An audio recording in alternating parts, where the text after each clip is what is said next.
បាញ់ឆាវឆ្ងាញ់នៅផ្សារឈូកមាសមកកន្លែងនេះបើយើងមើលពីខាងក្រៅទៅគឺឃើញថាគាត់លក់បែបសាមញ្ញតូចល្មមទេប៉ុន្តែបើសិនជាដឹងពីចំនួននៃការលក់របស់គាត់វិញបានដឹងថាវ៉ាវហ្មងបើតាម Twitter សាកសួរទៅនៅក្នុងមួយថ្ងៃគាត់លក់អស់ចន្លោះពី10ទៅ15គីឡូអង្គពុកម៉ែប្អូនហើយក្រៅពីបាញ់ឆាវហ្នឹងក៏គាត់មានលក់ជាប្រភេទគួងក៏ដូចជាយ៉យ៉អីផ្សេងណានិយាយទៅគឺថារសជាតិនៅកន្លែងគាត់ឆ្ងាញ់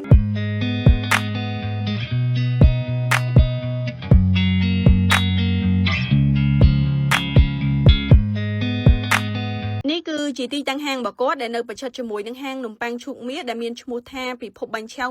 168សម្រាប់ទីតាំងរបស់គាត់ហ្នឹងគឺនៅគៀកជាមួយនឹងផ្សារឈូកមាសពុកម៉ែបងប្អូនគឺងាយស្រួលរកមែនតើហើយអញ្ចឹងមុនពេលចូលទៅញ៉ាំគឺថា Twister បានកោះជាមួយនឹងតែក្រូចឆ្មាទឹកឃ្មុំ Freshy ម្នាក់មកកំប៉ុងសិនដើម្បីឲ្យពេលដែលយើងញ៉ាំទៅគឺថាស្រឡះបំពង់កព្រោះដោយសារតែក្រូចឆ្មាទឹកឃ្មុំ Freshy នេះគឺរសជាតិរបស់គេជូរអែមមកល្មមហើយខាងនេះវិញគឺជាម្សៅអង្គសម្រាប់ចាក់បាញ់ឆាវហ្នឹងដោយ Twister បាននិយាយនៅខាងដើមអញ្ចឹងគឺនៅកន្លែងគាត់លក់ដាច់មែនតើក្នុងមួយថ្ងៃគឺគាត់លក់អស់ចន្លោះពី10ទៅ15គីឡូអង្គណាពុកម៉ែបងប្អូនសាកគិតជាប្រទេសទៅមិនដឹងថាប្រហែលប្រទេសទេដឹងត្រឹមថានៅកន្លែងគាត់គឺលក់ដាច់ជាពិសេសហ្នឹងគឺថាម៉ោងបាយតែម្ដងព្រោះដោយសារតែបងដែលគាត់ធ្វើការនៅម្ដុំហ្នឹងទៅញ៉ាំមកពុកម៉ែបងប្អូនហើយតាក់ទងជាមួយនឹងចំណុចពិសេសនៅកន្លែងគាត់គឺមានច្រើនមែនតើពិសេសជាងគេគឺទៅលើអនាម័យឃើញថាគាត់បើកលក់អញ្ចេះមែនគឺអនាម័យរបស់គាត់គឺគិតគូរបានល្អអន់មែនតើហើយសម្រាប់សាច់របស់គាត់នេះវិញគឺថាមកប្រទេស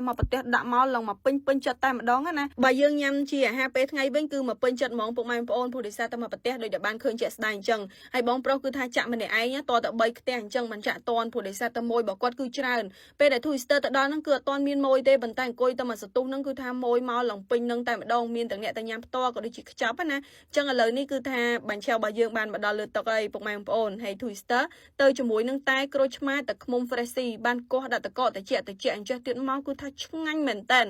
លក្ខណៈថាអាកាសធាតុក្តៅអញ្ចឹងយើងញ៉ាំជាភេសជ្ជៈបែបជូរអែមត្រជាក់អញ្ចេះមកគឺស្រឡះបំពង់កហើយមានកម្លាំងហ្មងហើយសម្រាប់បាញ់ឆាវរបស់យើងវិញគឺគាត់មកជាមួយនឹងបន្លែមួយថាសអញ្ចេះដោយពុកម៉ែបងប្អូនបានឃើញអញ្ចឹងគឺបន្លែរបស់គាត់គឺគាត់រៀបចំបានស្អាតហើយមានអនាម័យគឺលាងចេញមកបែបភ្លឺហ្មងអញ្ចឹងពេលដែលយើងញ៉ាំបាញ់ឆាវអញ្ចេះអ្វីដែលមិនអាចខ្វះបានគឺទៅលើបន្លែអញ្ចឹងបើសិនជាបន្លែស្អាតមានអនាម័យអញ្ចេះហើយគឺអត់ខ្លាចនៅក្នុងការញ៉ាំទេហើយសម្រាប់ទឹកជ្រលក់របស់គាត់វិញគឺឆ្ងាញ់ពុកម៉ែបងប្អូនជាប្រភេទទឹកត្រីផ្អែមអញ្ចឹងយើងដាក់ជាមួយនឹងម្ទេសហឹរផ្ទាប់ជ្រលក់អញ្ចេះមកគឺឆ្ងាញ់មែនតើហើយក្រៅពីហ្នឹងក៏គាត់មានលក់ជាប្រភេទនំគ្រក់ក៏ដូចជាគួងអីផ្សេងដូចដែលពុកម៉ែបងប្អូនបានឃើញនៅលើតុហ្នឹងអញ្ចឹងណាគឺថាយើងទៅរៀងចំណាយអស់តិចដែរទេលក្ខណៈថាចុងខែរៀងសាវលុយអញ្ចឹងហើយបើសិនជានៅពេលទៅញ៉ាំបានញ៉ាំជាមួយនឹងតែក្រូចឆ្មាទឹកឃ្មុំ Freshy អញ្ចេះទៀតមកគឺកាន់តែឆ្ងាញ់តែម្ដងវីដេអូរបស់ Twister មានតែប៉ុណ្្នឹងទេ follow for more bye bye